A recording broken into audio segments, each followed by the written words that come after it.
years ago, Smitty, as the White Sox had injuries occur, came up with, it's one of my favorite films growing up as a child, Star Trek II, Wrath of Khan, but he twisted it and made something great called the Wrath of Hahn. Actually, when I first made it, it was kind of nebulous. It's meant a few different things over time. At that point, I think it was 2016 is when I came up with it, but it was more that I thought it sounded cool more than anything. But then it was an easy hashtag to put out there on social media. But it was kind of at that point, like everything that Rick Hahn touched turned to mud somehow. This is the most turbulent year, even more turbulent than this year, if you can believe that. Oh, that's right. That's the Chris Sale year. And everything else that happened in that year. But also Rick Hahn had never had a winning season at that point as general manager. It had been the last the last time you made the playoffs was 2005. Didn't you miss the playoffs? No, 2008, the blackout. That's right, the blackout game. But there was so many other things, and there were injuries, and this was before you made the moves to bolster the revolutionary moves to bolster your farm system and everything else. So it was kind of a catch-all. Like anything that Rick touched turned to shit somehow. So Wrath of Hahn, anytime something bad would happen to the White Sox. But that has definitely evolved now into how many crazy injuries you guys are suffering from. Yeah. The list just continued this week. Yeah. So as of this week, as of earlier today, when Kyle Crick went on the IL, there's been 14 members of the White Sox have hit the IL in 2022. But this week alone has been Grandal, Hendricks, Bummer for a second time, Crick, and then Berger is day to day after getting hit in the hand, which I alluded to earlier. Kopech did not go on the IL. No, and he right now in the Houston series, it says TBD on Sunday because they drained his knee, which I have had done before. When I ran track, miles an hour later that week? I did not throw, but I ran track. Track the next weekend. If it went well and he doesn't get fluid again, I mean, he could pitch on Sunday. I mean, the question is, do you push the future of your franchise like that? Do you risk it for a start on Sunday? I mean, that just seems a little bit risky to me. I mean, fluid on the knees, it's a common thing. I never ended up with it again. And I ran track the rest of that year in high school. So, no one invested however many millions of dollars in you as they have in Michael Kopech. So I don't know. It's just, well, no. I know. And I'm just saying it is possible, having gone through it. It is possible to do. That is good insight. Cause I heard Mully and Hall were talking about it on 670 The Score this week. And it was of course, Mully is panicked about everything, but he was like, you can't have fluid on your knee. I mean, this can't be a good thing. Like, how is that okay? You just drain the fluid and then it's fine. But if you've had it and you've experienced it, yeah, I mean, again, it's a little bit apples and oranges. But. No, yeah, it is apples and oranges. I am not a professional baseball player getting paid millions and millions of dollars. Experience, better experience than this podcaster. I mean, yeah, it feels like it. The weird thing is, it actually feels like it's bone on bone, and really your knees rubbing up against the fluid, and that's why he couldn't pitch, because there's no way, like, even if, and I even if it was like say you wouldn't do any more damage to anything just because there's fluid there, there's no way. It's like it's blocking your knee from, doing full motion and everything. So, but anyway, so he may or may not pitch Sunday.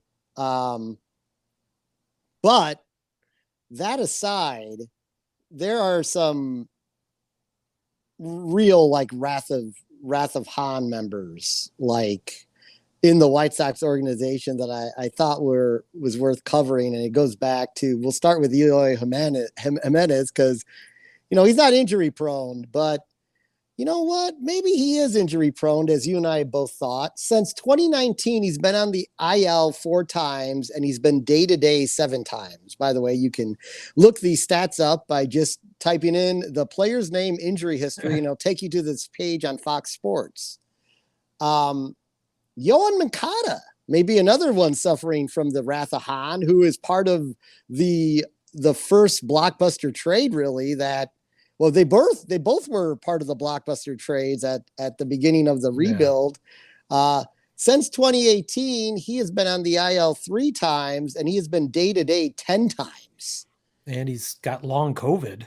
He's got long COVID. Jake Berger, who we spoke about, blew out his Achilles twice in the minor leagues before finally playing professional baseball this year. And, you know, I hadn't thought about that in regards to Berger and how he had been performing as of late. I mean, this guy's barely played a minor league baseball game because there was no minor league baseball in 2020. He was up and down a little bit in 2021, but he's played more games in the majors than he has the minors. Has he really? Wow. Yeah, which is crazy.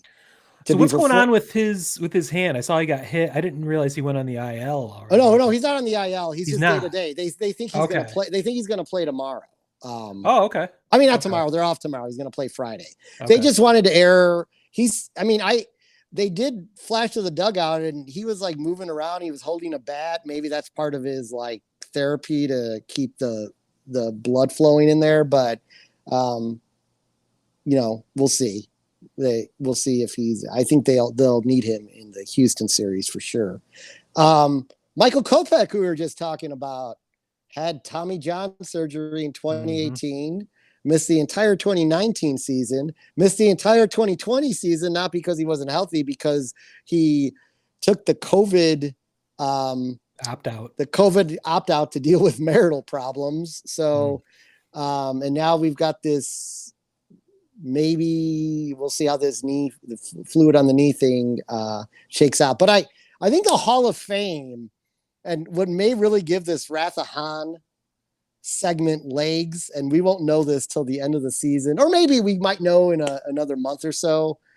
Will Carlos Rodon not get injured this year with the San Francisco Giants?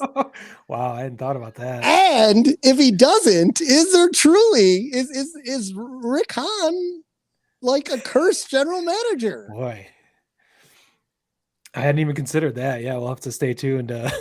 Well, inning by inning to Carlos Rodon watch.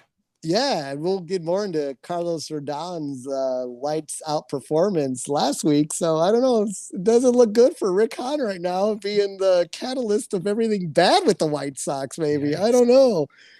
Do you know what's the latest with Liam Hendricks? Like, he's out for 3 weeks, they said, but yeah, 3 weeks. He has an arm strain. They did like an x-ray on it and saw the strain in the muscle or whatever. Well, he's got a UCL tear, but he's had that for a long time. And he said it hasn't caused any issues, but now his elbow has been inflamed like all season. He's been able to pitch through it until this week. So I mean, I think he actually wanted to pitch. They decided to just put him on the shelf. Yeah, shut him down for sake of finishing out the season. Which moves Graveman into that role. If he's available, who knows? I mean, yeah. And Graveman's been the closer he was a closer at one point in Seattle, I think. Yeah, right. Yeah, he did. He was fine in that role. Kelly's back, so that's good at least. So, Johnny Knoxville. Johnny Knoxville is back. So I think that kind of wraps up that Wrath of Hahn session, but I think like it'll if Carlos Rodon makes it through and the Giants make the playoffs and he's able to pitch healthy in the playoffs, Mr. Rick Hahn, you got some splaining to do. Yeah, that would be amazing. It would be great for this podcast though, folks. It would be great for this podcast. Like, I'm not, by the way, to that note, I am wishing nothing bad for Carlos Rodon.